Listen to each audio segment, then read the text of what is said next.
भारत में कुछ ऐसी घटनाएं होती हैं जिसे आप चाह के भी नहीं भूल सकते। ऐसा ही एक घटना 2022 में श्रद्धा वालकर और आफ्ताब के नाम पे हुआ था। आपको पता है कि श्रद्धा वालकर जो कि पुणे की रहने वाली थी और आफ्ताब के साथ लिविंग रिलेशनशिप में दिल्ली में रहती थी।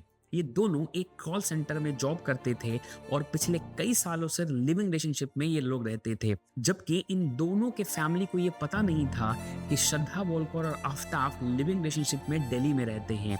एक दिन एक न्यूज़ सामने आती है कि आफ्ताब ने अपने ही प्रेमिका का यानी अपने ही गर्लफ्रेंड का हत्या कर दिया और हत्या करने के बाद उसने श्रद्धा के बॉडी के कई पार्ट्स किए और इन छोटे छोटे टुकड़े को मेहरौली के जंगलों में फेंक दिया।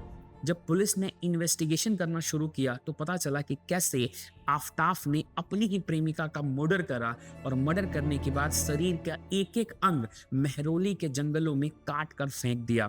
बाद में पुलिस ने बहुत कोशिश की कि इन्वेस्टिगेशन को आगे बढ़ाया जाए, लेकिन पुलिस को कुछ खास सुराग नहीं मिला।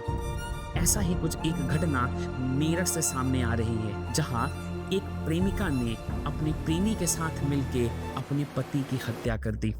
2016 में मुस्कान और सौरभ राजपूत दोनों मिलते हैं और दोनों डिसाइड करते हैं कि हम लोग शादी करेंगे, लेकिन दोनों अलग अलग कास्ट होने के कारण दोनों के घर वाले इस शादी को मानने से इनकार कर दिया। तब सौरभ राजपूत और मुस्कान ने यह डिसाइड किया कि हमने प्यार किया है और प्यार किया है तो हम शादी करके रहेंगे, और दोनों भाग जाते हैं अपने अपने घरों से और 2016 में जाके कोर्ट मैरिज करते हैं अपने घर वालों के खिलाफ। और उसके बाद 2019 में सौरभ जो कि पढ़ा लिखा था तो उसकी जॉब मर्चेंट नेवी में लगती है और फाइनली उसे जॉब करने के लिए इंग्लैंड जाना पड़ता है।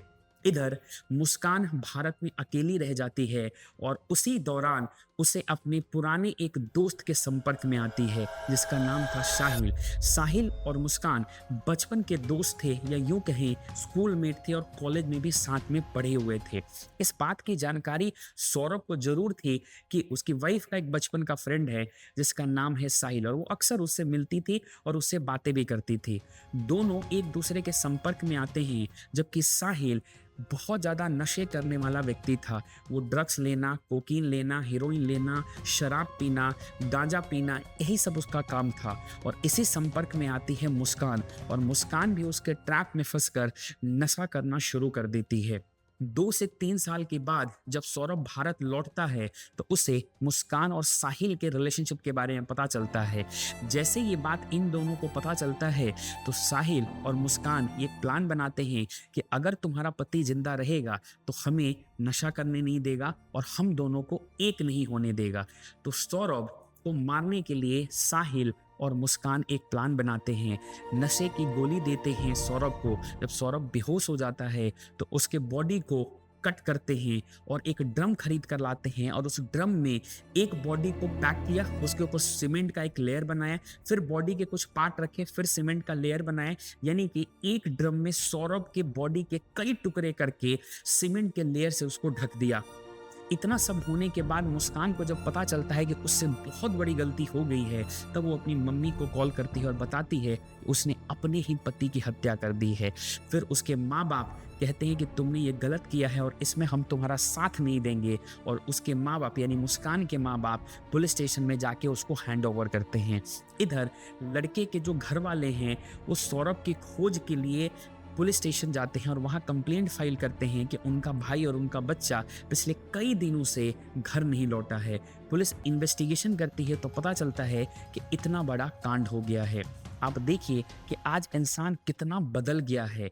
चंद पैसों के लिए, चंद खुशी के लिए अपने ही लोगों की हत्या कर दी जाती है। वो सौरभ जो अपने माँ बाप से लड़कर, समाज से लड़कर एक इंटरकास्ट मैरिज करता है और अपनी वाइफ को वो सारे सुख सुविधाएं देता है जिसकी वो हकदार है, और दूसरी तरफ उसकी वाइफ उसके भरोसे का नाजायज़ फ़ायदा उठा के अपने ही प्रेमी के साथ मिलके सौरभ जैसे लड़के की हत्या कर देती है। ये समाज कब तक चुप रहेगा? और हमें और खासकर सरकार को कुछ ऐसे कठोर कानून बनाने होंगे कि ताकि इस प्रकार की घटनाएं फिर से समाज में ना हो।